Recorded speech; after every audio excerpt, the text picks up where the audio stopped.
राज्य उत्तराखंड के जनपद नैनीताल व मंडल मुख्यालय में डायरिया फैल गया है। जिला चिकित्सालय के कई वार्ड डायरिया के मरीजों से पट गए हैं। वर्तमान में जिला चिकित्सालय में डायरिया के करीब 35 मरीज भर्ती हैं। शहर में डायरिया फैलने के कारण पीने के पानी की शुद्धता पर भी सवाल उठ रहे हैं। पानी की इलाज चिकित्सकों ने इस मौसम में खाने पीने में खास तौर पर सफाई बरतने, हाथ धोकर ही खाना खाने, बासी भोजन व कटे तथा सड़े गड़े फल न खाने की सलाह दी जा रही है। बीडी पांडे जिला चिकित्सालय के वरिष्ठ फिजिशियन डॉक्टर MS दुक्ताल ने बताया कि महिला व बाल वार्ड के 10 में से 9 बेडों में और नीचे 30 बेडों में से 25 में डायरिया के रोगी भर्ती हैं। इनमें 18 से 50-60 की उम्र के युवाओं से लेकर बुजुर्ग तक भर्ती हैं। इनमें से करीब 5 से 6 की स्थिति गंभीर भी बताई गई है। कई को बीते 3-4 दिनों में 50 से 60 बोतल ग्लूकोज चढ़ाकर सामान्य स्थिति में लाया गया है। डॉक्टर दुक्ताल ने बताया कि डायरिया के मरीज करीब 20-25 दिन से आ रहे हैं, जबकि इस सप्ताह हर रोज 10 से 15 तक मरीज आ रहे हैं। कई रोगियों का डायरिया पीलिया और टाइफाइड में भी बदल रहा है। इसका कारण नोरवा तथा सालगुणा, बेसलाई जैसे जीवाणु व विषाणु माने जा रहे हैं। राज्य उत्तराखंड के पूर्व मुख्यमंत्री और कांग्रेस के कद्दावर नेता हरीश रावत के घर आज सुबह CBI की टीम नोटिस लेकर पहुंची, लेकिन ईद की मुबारकबाद देने दोस्तों के घर गए हरीश रावत CBI को घर पर नहीं मिले। CBI के इस एक्शन से एक बार फिर से सियासी पारा गर्मा गया है। हरीश रावत ने अपने सोशल मीडिया हैंडल पर एक पोस्ट करके कहा कि मैं खुद CBI को नोटिस सर्व करने के लिए आमंत्रित करूंगा। दरअसल 2016 के चर्चित विधायक हॉर्स ट्रेडिंग मामले को लेकर गुरुवार सुबह CBI की टीम हरीश रावत के घर नोटिस लेकर पहुंची, लेकिन वह नहीं मिले तो टीम वापस लौट गई।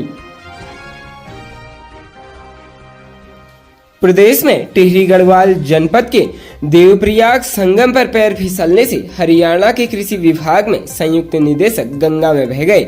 रेस्क्यू टीमें उनकी तलाश में जुटी है, लेकिन कोई पता नहीं चल पाया है। दरअसल हरियाणा के कृषि विभाग में सेवारत और चंडीगढ़ निवासी संयुक्त निदेशक 54 वर्षीय जगराज डांगी अपनी पत्नी नीता व बेटी के साथ बीते बुधवार को ऋषिकेश घूमने आए थे। यहाँ से गुरुवार को जगराज परिवार के साथ देवप्रयाग पहुंचे। यहाँ अलकनंदा व भागीरथी के संगम तट पर स्नान करते हुए एक पत्थर पर डांगी ने जैसे ही पैर रखा तो उनका पैर फिसल गया और वह गंगा की तेज बहाव में बह गए। यह मंजर देख पत्नी व बेटी जोर जोर से चिल्लाने लगी। पति को आंखों के सामने बहता देख नीता का रो रो कर बुरा हाल है। बेटी घटना के बाद से ही सहमी हुई है। संगम पर स्नान करने वाले लोगों ने घटना की सूचना पुलिस को दी। इसके बाद थाना देवप्रयाग पुलिस, जल पुलिस श्रीनगर, SDRF की टीमें मौके पर पहुंची और खोजबीन शुरू की, लेकिन देर शाम तक जगराज का कोई पता नहीं चल पाया। देवप्रयाग के प्रभारी निरीक्षक देवराज शर्मा ने बताया कि देहरादून से NDRF की एक 22 सदस्यीय टीम रवाना हो चुकी है, जो शुक्रवार सुबह तड़के से सर्च अभियान चलाएगी।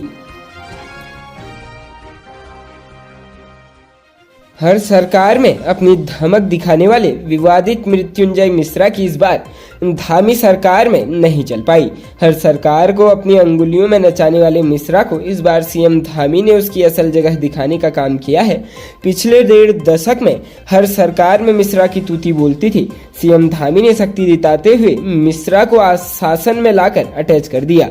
मिश्रा का विवादों से पुराना नाता रहा है। निशंक सरकार में तकनीकी विश्वविद्यालय के विवाद बवाल हंगामे आज तक लोगों के जहन में ताजा है।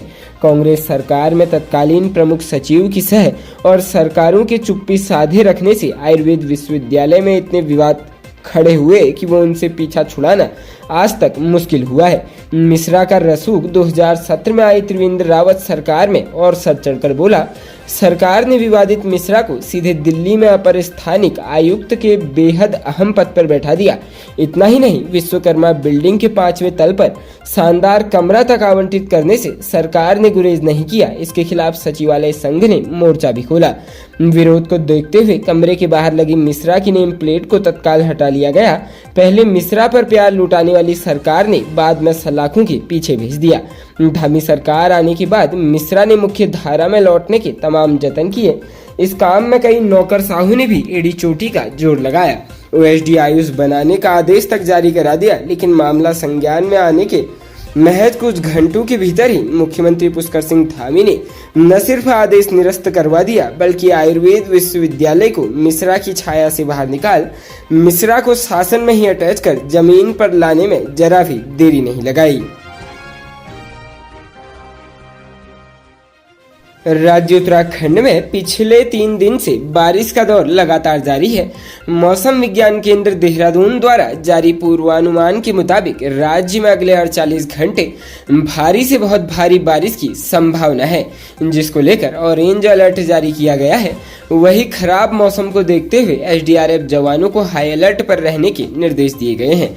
मौसम विज्ञान केंद्र द्वारा राज्य में अगले 48 घंटे यानी 29 और 30 जून को भारी बारिश का ऑरेंज अलर्ट जारी किया गया है। मौसम विज्ञान केंद्र द्वारा जारी अलर्ट के मुताबिक राज्य के नैनीताल, चंपावत, टिहरी, पौड़ी, देहरादून, हरिद्वार, बागेश्वर तथा पिथौरागढ़ जनपदों में कहीं कहीं भारी से बहुत भारी बारिश की संभावना है। उत्तरकाशी, चमोली तथा रुद्रप्रयाग जनपद में भारी से भारी बारिश का येलो अलर्ट भी जारी किया गया है। इसके अलावा राज्य के जनपदों में कई दौर कर ऑरेंज और येलो अलर्ट जारी किया गया है। मौसम विज्ञान केंद्र के मुताबिक अगले 48 घंटे राज्य के जनपदों में बिजली चमकने और वर्षा की तीव्र दौर होने की संभावना है। इस दौरान सतर्क रहने की सलाह दी गई है। हनी ट्रैप का ऊपर से खूबसूरत पर अंदर से बेहद खतरनाक व अश्लील जाल नैनीताल तक पहुंच गया है। बताया गया है कि नगर के एक मल्लीताल क्षेत्र के व्यवसायी के साथ ऐसी वारदात हुई है। व्यवसायी को एक अज्ञात युवती द्वारा सोशल मीडिया पर वीडियो कॉल के माध्यम से हनी ट्रैप में फंसाने के बाद क्राइम ब्रांच के जरिए मामला रफा दफा करने के नाम पर 31,000 रुपए की रंगदारी मांगने की बात प्रकाश में आ रही है।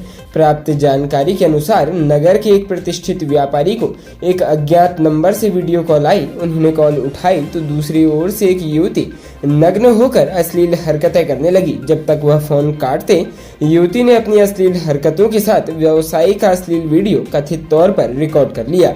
बाद में एक अन्य व्यक्ति ने खुद को क्राइम ब्रांच का अधिकारी बताकर व्यवसायी से मामला रफा दफा करने के नाम पर 31,000 रुपए की मांग की और अन्यथा की स्थिति में वीडियो को वायरल करने की धमकी दे डाली। मामला नगर में चर्चा का विषय बना हुआ है। अलबत्ता कोतवाली पुलिस एवं नगर कोतवाल धर्मवीर सोलंकी ने ऐसी किसी घटना की जानकारी से इनकार किया है।